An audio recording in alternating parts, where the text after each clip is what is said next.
I'm Trudy Kerr, and welcome to The Interviewer. In this series, I talk to artists, campaigners, men and women of influence, musicians, performers, sportsmen and women, politicians, businessmen and women, and anyone who shapes the fabric of our society.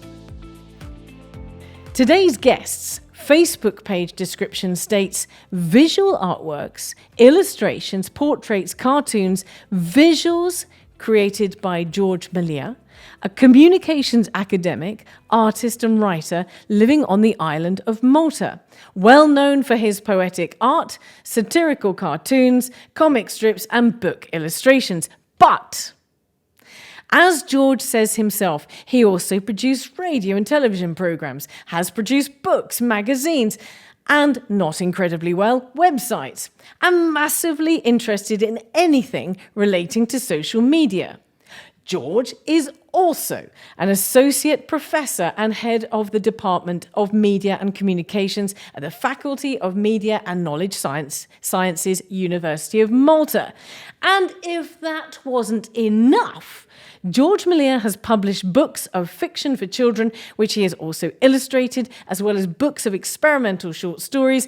He produced what, at the time, was Malta's only regular socio-political comic strip, One Family, in the Sunday Times between 1993 and 2008. And his Zepp, humorously mapping the COVID-19 pandemic comic strip, appears twice weekly in the Times of Malta. Ġorġ, welcome to the show, but can I just tell you, that is a very intimidating resume. I think I need to shorten it. I mean, just listening to that, I was saying, who is this guy? This is you, Yeah, Ġorġ. I know. It's pretty terrible. I mean, I think the first time I actually made a CV a few years ago, I realized it came to something like 28 pages. And I said, bloody hell. And I said, and I looked back and I said, okay, what can I remove from this? And I couldn't remove anything. That was the problem. That was absolutely horrendous. I had a 4-page resume, and my partner told me, your resume has to be 1 page. Ġorġ, that can't happen. Your resume is bigger than the Bible. Well, let's just say it's not as sacred. Let's leave it with that. I think we will definitely need to shorten that. I mean, just listening to you saying that, good God. That's half the show done. Yes, Just it your is. It's resume. ready. There you go. First up, I'm so glad that we've finally been able to meet, because we've been trying to book this interview for months and months and months. So tell me, what keeps you so busy on a daily basis? Oh, okay. Okay, you thought the resume was long.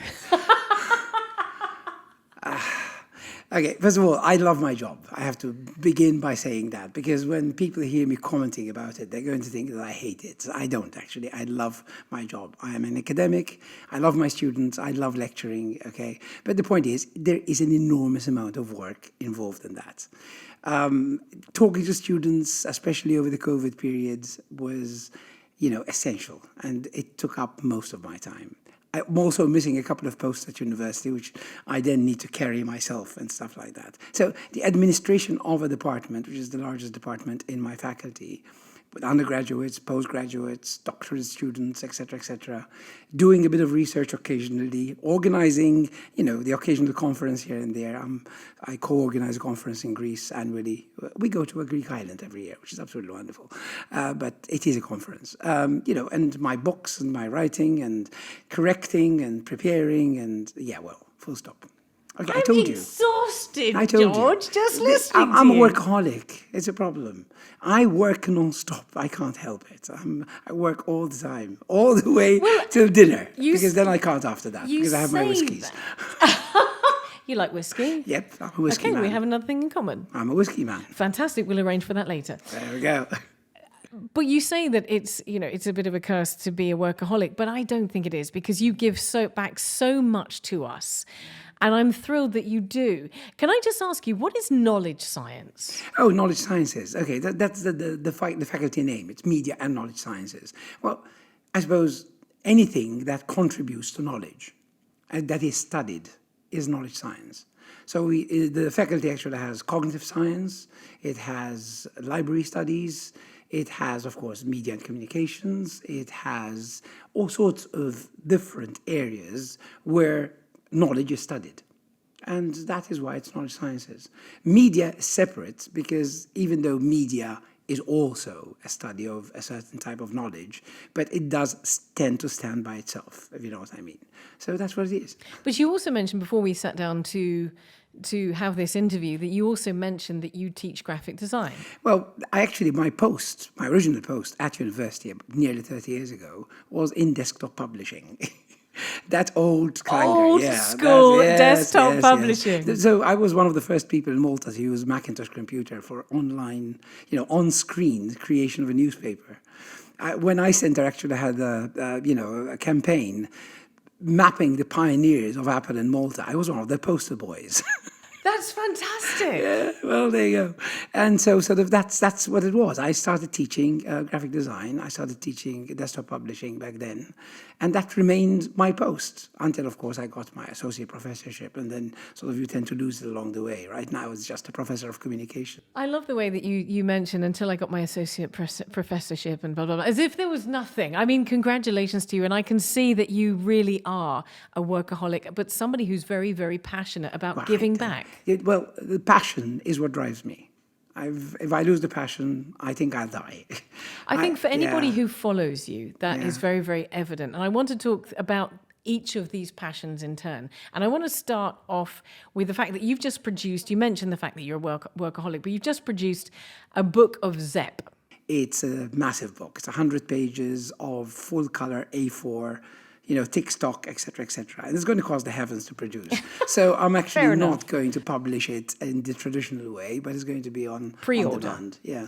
And for anybody who doesn't know what it is, it's the first 200 strips from the twice weekly feature in the Times. Yes. It's only available until the end of this month. Yep. So if you want to pre-order it, it has to be done before the end of April. Indeed. And I just love Zepp, and it's one of the reasons that I started following you, because it's a really brilliant satirical look at a situation that's affected us all. Sometimes not satirical, sometimes very direct and very serious. You're absolutely wonderful, Trudy, you know that? You're talking about a character I've created in glowing terms. My God, thank you. Well, but I'm speechless, and that never happens. But George, this has broken down, Zepp has broken down the pandemic into a way that we can all relate to.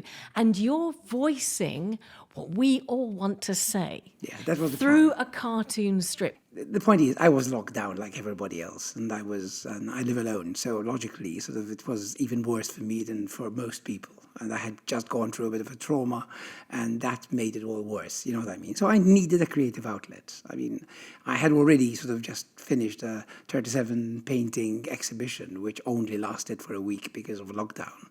And I was working on a couple of books. I did a book for children, which sort of in a week, actually, when they came, when the schools were locked down, I wanted them to read something which was topical, which they could identify with. So I had to write this adventure about kids locked down in Malta, you know what I mean? So I did that. And then I started thinking, I said, okay, the comic strip has always been my thing. I love comic strips because the comic strip can say so much, can say much more than a single panel cartoon. Because you can build it up, and then sort of demolish it in the last panel. You know, that's where the denouement is, that's where the joke is. And I kept on thinking, I said, okay, what are the funny sides of something as drastic and as negative and as unique to the world as this? So I sort of started thinking in terms of, okay, eating too much. All right, good. A woman locked up with her kids. Okay, there we go. And I started sort of looking for the sort of silver lining, a tiny bit of the silver lining, while defining what we were all feeling and putting it into words. Because very often in communications, as you know, you need to see it in other people to say, okay, it's not just me. And I wanted to put all of that so that people would say, okay, it's not just me, and laugh a bit. Because it's very difficult to laugh at yourself. But it's very difficult to laugh at somebody who's fictitious and who's reflecting your life so closely. So that's how it started. Well, it did develop, though, but that was the beginning. That was it. That was what launched it. For me, in the pandemic, and as we've gone through the last 2 years, because we're over 2 years in this situation now, it has so often voiced what we sometimes fear to say, you know, I'm sorry, I'm just going to say it out loud, but the pandemic has really sucked in so many ways. And you hit the nail on the head over and over and over again. And then people can realize that they're not the only person that's feeling this emotion. How did it then get picked up by the Times? Was it originally for the Times? Well, I mean, they know me. I mean, I suppose my cartoons are quite well known here in Malta. And I was, of course, I did do One Family for 16 years in the Sunday Times. That followed, actually, a couple of years of doing a single panel for the Times itself, which was simply called Ġorġ at that point in time. So I'm sort of quite well known as a cartoonist. When my comic strip was dropped by the Sunday Times, I actually had calls by a number of people asking me to do cartoons for them. I just said no, because I just wanted to do my own thing. So when the idea came for Zepp, and I just drew 6 strips at a go, you know, just to test myself, to see if I could actually do this on a regular level. I dropped Mark Wood, the editor of the print edition of the Times, a line, and I said, look, I've got these, okay? And I knew that the Times was also, of course, going, like all newspapers, going through a bad time because, of course, of lack of advertising, et cetera, linked to the pandemic. And they were also running Dilbert, which is drawn by a conservative bastard, if you'll pardon the expression. Scott Adams, I can't stand the guy. He's absolutely horrendous. And even though Dilbert can be funny at times, it tends to reflect his very conservative outlook on life. So I said, okay, dump Dilbert, and I'll give you this as my contribution to the Times. And I said, but only on the condition that you really want it. It's not a question of sort of, you know, just because you're getting it, you sort of run it. And they sort of ran it by everybody. And everybody said, wow, yes, we'll go with this. And it's now in its 204 and fourth strip. So it's fantastic. Yeah, it works. And Mark is lovely. Mark sort of constantly sort of gives him feedback, so on and so forth. And he's never refused a single one so far. That's brilliant. Because, as I said, it quite often touches on things that... It is a tiny bit pungent at times, yeah. People don't really want to talk about. And I'm not just sort of dealing with the pandemic right now only, because, of course, life in Malta sort of just cries for satire. So I have to. You know, well, this leads me very nicely onto something else I wanted to tackle. And that's because I love seeing on my newsfeed on social media the illustrations that you've created from the people in the media. So it might be the Pope, it might be Mario Azzopardi, it might be Putin, or the murder victim, Paulina Demska, which I know was very difficult. The communication around that you wrote had been a very difficult one. But your illustrations absolutely light up my newsfeed with these vibrant colours, but also stunning interpretations of the person of the moment. And it touches us in a way that other interpretations couldn't. I'm going to ask a number of questions. So how long have you been doing this? How did that start? And how is it that these visuals, whether it be Paulina Demska or whether it be the Pope, or whether it be Meatloaf, how is it that those touch us in a way that other communications don't? Well, I don't know. You're the media man. How can you not know? Well, all I can say is this. I started drawing. I've always liked drawing portraits. I used to take photos of portraits, portrait photos of people, because I love taking portraits. And so I also like drawing portraits. I've always liked it. My style is very graphic. It's pen and ink. It's crosshatch, very traditional crosshatch, sort of etching style crosshatch. So, and then coloured in very basic colours, just sort of comics-like. I collect comics, so I love comics, and obviously the comics colouring sort of is always there.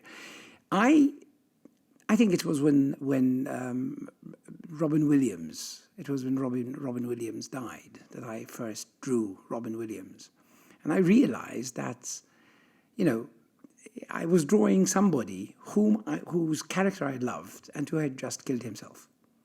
And I wanted to put something in that face that indicated the sadness along with a smile.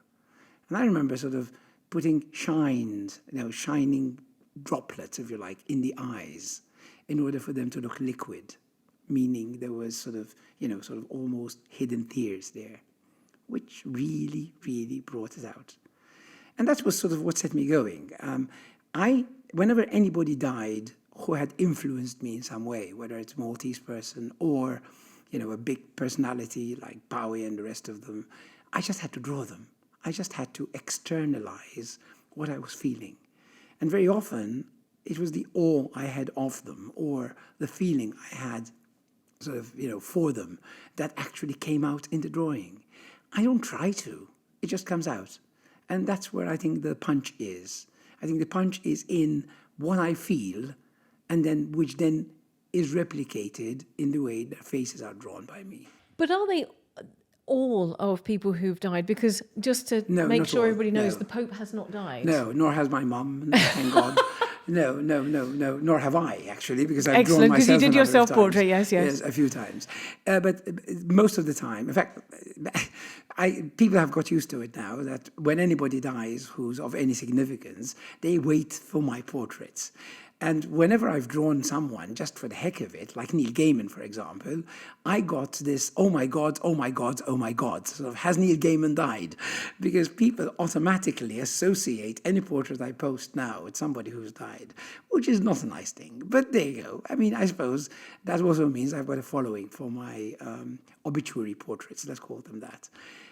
But most of the time, the people I draw are people who have touched me in one way or another. This is an extraordinary story, and I love the fact that it started with Robin Williams and you wanting to bring something extra to that portrait. Robin Williams, Bowie, and so many others. I actually had an exhibition, part of a Christmas exhibition in Sweden with the very first portraits, which went down quite well. Well, the wonderful thing about visuals is that they speak across every single language. Yeah. You can see it. You don't need to be able to speak in a visual language. And you need to feel everyone. it, of course. You need to feel Absolutely. it. That's the important thing. And that's the point, is that I remember you drew, is it Nightbird? Yes. And I saw this young lady who passed away, and I saw it, and I hadn't realised that she'd passed away until I saw your visual. Yeah. And so suddenly, there you go. And the point is, emotion. I had never heard of her up to that point. And then somebody posted that she died, and I was seeing Nightbird pop up on my timeline all the time. And I just checked the video, that famous video of her where she actually talks about that. Yeah. And she touched me so deeply. And the past few years have been very bad for me. I've gone through some extremely negative times, and although I'm much better now, but there are still moments where it's abject darkness. And seeing that positivity in that young girl who eventually died. I mean, she lost it. She lost the battle with cancer, which is absolutely horrible. I just had to put into images what I felt. The image was an extension of me at that point in time, wanting to be her. And even though she was dead, but she was alive. She was one of the most alive people I know. And of course, what I write along with the drawings, because I don't just draw them, I need to sort of put into words. I think one of my best friends, who's also an artist, had once said that although I dabble in a lot of arts, my actual art is the writing. And I have to admit that he might be right, that my art is actually my writing. All the rest is sort of an appendage of that, if you know what I mean. So I need to put it in there. I also need to put it into words. So the words and the picture are symbiotic, and they convey what I'm feeling at that moment. I mean, I wanted to be her. I wanted to have that feeling of giddiness at life when she was so close to death. Yes. Absolutely wonderful. I'm really glad that you do what you do. I had a couple of curious questions. How long do those illustrations take to do? A lot less than most people think. Oh, go on, surprise me. I don't know, it varies. I mean, because I use crosshatch, which is, of course, a very, very exacting technique, because, lots of little lines. There are thousands and thousands, sometimes hundreds of thousands of lines in illustration and drawing. Sometimes it takes me hours and hours and hours. But there are times when I can do it in an hour. And this, of course, is above and beyond all of your other commitments as well. Well, the point, most people are a bit shocked when, somebody's... they hear that somebody's died, it's out in public, and then an hour later there's my sort of obituary portrait of that person. Hearing that it is an obituary and it's a translation and it's an expression of what's happened and a memory for that person. I am now, George, more of a fan of yours than I was before. So by the time we get to these, yes, I know. By the time we get to this interview, it might just be obsessive fan based. My first groupie. My God, Trudy. I'm going to get a T-shirt with Ġorġ Mallia written across, and I'm going to get one of those photographs of you, and I'm going to put it here. I'm going to wear it everywhere. Listen, let's move on to you being a writer. You are obviously also a writer and have produced a good number of books. And I was delighted to read in an interview that you have done with The Independent that your favourite author is Tolkien. Of course he is. And I wholeheartedly approve. But I've only just returned from a literary desert. I didn't read anything for 15 years. And then because of a work situation, I bought myself a Kindle and now I'm reading merrily every opportunity I can get. But 15 years I didn't read. Now, because you're a writer, I can ask you this. Do you think as society we are reading enough? Oh, as if. And does it really matter? Because we have Netflix and we have social media. Yes, it Why matters. would we need to read? Yes, it matters. Of course it matters. Television, film, comics, which I collect, books, they're all different. They all strike you differently. I mean, I'm into audiobooks heavily because when I don't have time to read, I listen to books. I have a book in the car, going on in the car. I have a book on my mobile, and I have speakers on every room. So I can. Heavens above. Yes, all of them. And I have a smart home, so everything is voice controlled. Okay. It's as simple as that. So, I just had sort of So but the point is this, even listening to a book is different from reading a book. And it's the same book, but it's different. Because reading a book, you're internalizing it. When it's being performed by somebody else, it's somebody's interpretation of it. If you're watching a movie, of course a movie is a completely different medium to writing, to reading. Because you can get, pulled into a movie. You can, of course you can, easily enough. But the techniques that are putting you into the movie are completely different from those techniques that are putting you into writing. Does it really matter? Of course it does. What's a book going to give me that? Do you always eat the same thing? You change your food, don't you? Not regularly, no. But you know what I mean. Yes, I do but know what you you do mean. have a sort of, a variation in your diet. So you're suggesting that a book plays an important role in the variation diet of what we digest. Of what we are. Did you see what I did there? I took your... Of what we become. Yeah, of course. Of course it is. The point is this, I'm a certified bookworm. I don't read as much now as I used to. I don't have the time to, obviously. I wish I did, and a lot of the reading that I do is because of my work, because of media and communications are constantly changing. So logically, I need to keep abreast of what's happening in the world. Otherwise, I wouldn't be very good at what I do, which is as simple as that. But I love crime thrillers, for example. That's what I listen to all the time on my audiobooks are all crime thrillers. I grew up with science fiction and fantasy. So I have, that was where my reading was. When I was a kid, 10 years old, I never learned how to swim. And we had a place, uncles had a place by the beach. And I would just go there, sit on the rocks and read, 2-3 books a day. Enid Blyton. But there you go. You see what I mean? George, we're heading into groupie status here. I'm getting, you're becoming my superhero in one of these books. I'm not a superhero at all. I can't even swim, for God's sakes. Fabio Spiteri tried to teach me, poor guy. He did? He did, and he's the best on the island. And he tried and failed. I think that must be the first ever time that Fabio Spiteri has failed at anything. Fabio is also my trainer, and he was on the podcast last week. He's an ex-student of mine. I taught him when he was 10 years old, for God's sakes. Fantastic. Poor guy. So he sort of, when he took a photo, he took a selfie of the two of us, and he said, I'm trying to pay him back a little bit. When we started learning. And he's such a lovely, lovely man and wonderful. Too. I'm just scared of water. That's all. Well, let's come back to that question of reading. Yeah. If we need to read, if we are not reading enough, how do we encourage people to read? Not by making them read, but leaving books around. kids, for example. If you leave kids, if you leave, the book I told you about, the one I wrote specifically for children. Yes, That yes. went viral, literally.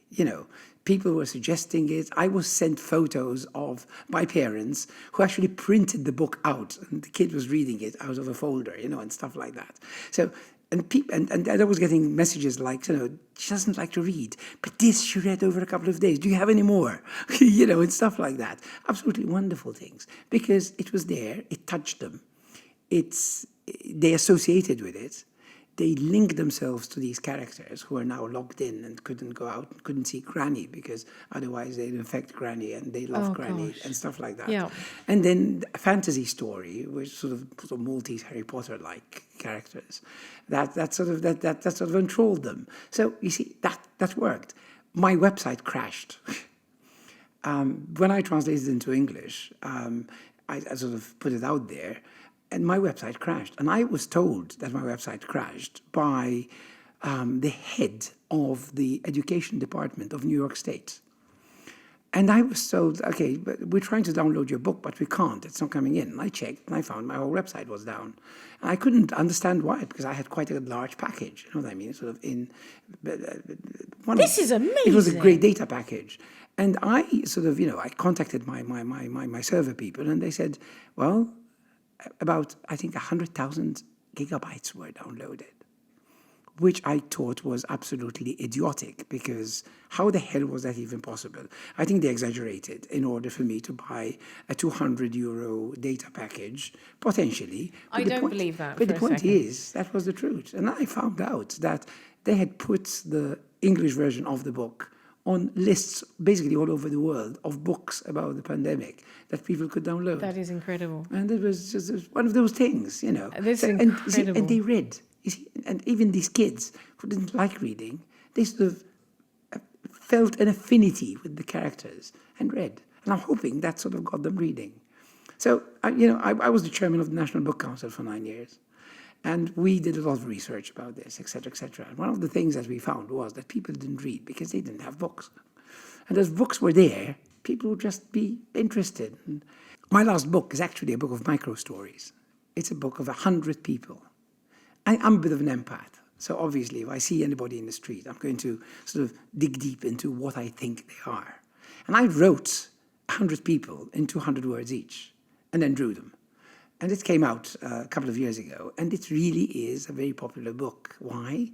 Because people can read a whole story in 2.5 minutes. That's another thing. Most people are afraid of the length of books. So there you go. So start reading micro stories, and you'll go back to it. I'm happy with my Kindle. I'm loving it.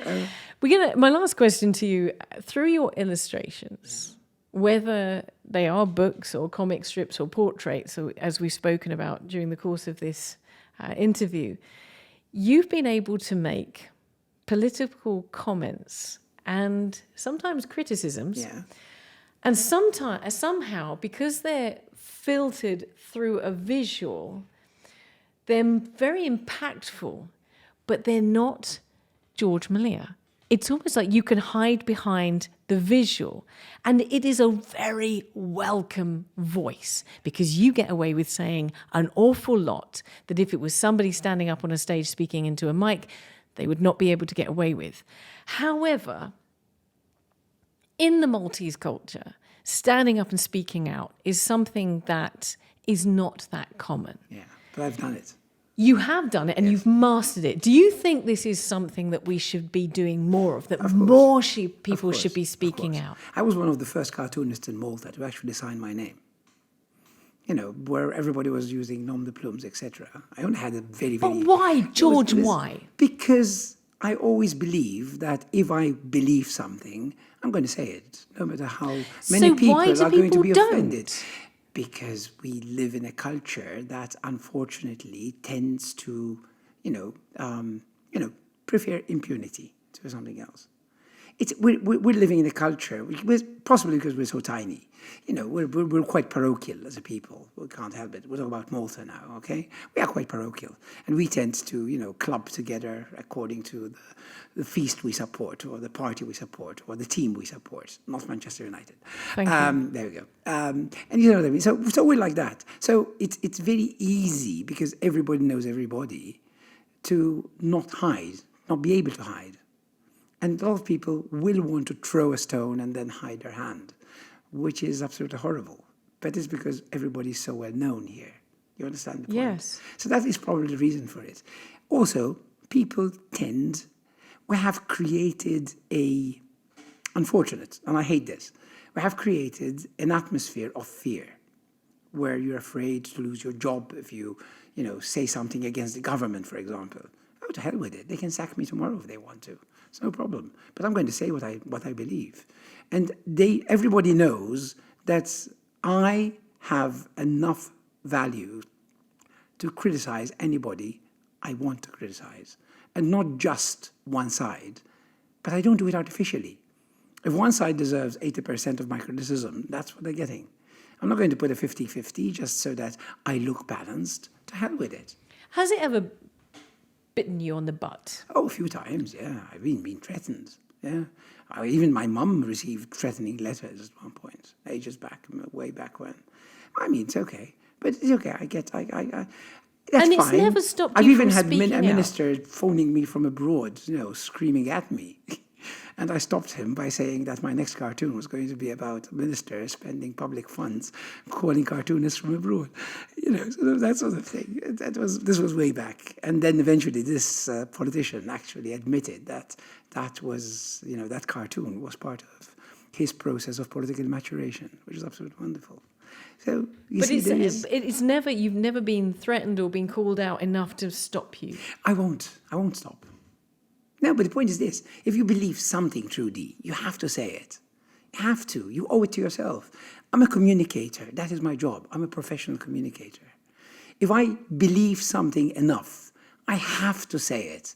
And I have to say it in a way that is the most effective. And cartoons are very effective. Yes, they are. Because people will see them. They will get incredibly angry at them, of course, if they disagree with whatever side it is that I'm attacking at that point in time. And others would laugh their heads off, and they share them, and they become a talking point. And that's what it's about. Because a cartoon will punch you where it hurts. And that's the important thing. Because if it doesn't, then it's not a very good cartoon, is it? It's a damn squib. Ġorġ Mallia, you have been everything and so much more than I hoped for. Thank you so much for being on The Interviewer. Thank you so much for your incredible contribution to society, to our thinking processes, to our reading, to everything that you do. You are brilliant. And I'm going to get that T-shirt. And if you see me stalking you outside your house, that's me. That's your groupie. Well, and if they see me walking around now with a head too heavy for me to carry, they'll know that it's a Trudy Care boost to the ego. Yeah, there you go. Ġorġ, thank you so much for being. I'm so glad we made this happen. It was a great pleasure, Trudy. Thank you so much for this.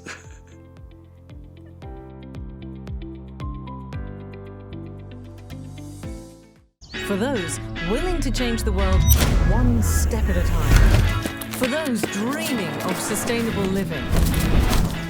For those striving to find a healthier balance. For those always believing. Browns and Viridian. Love the planet, love yourself.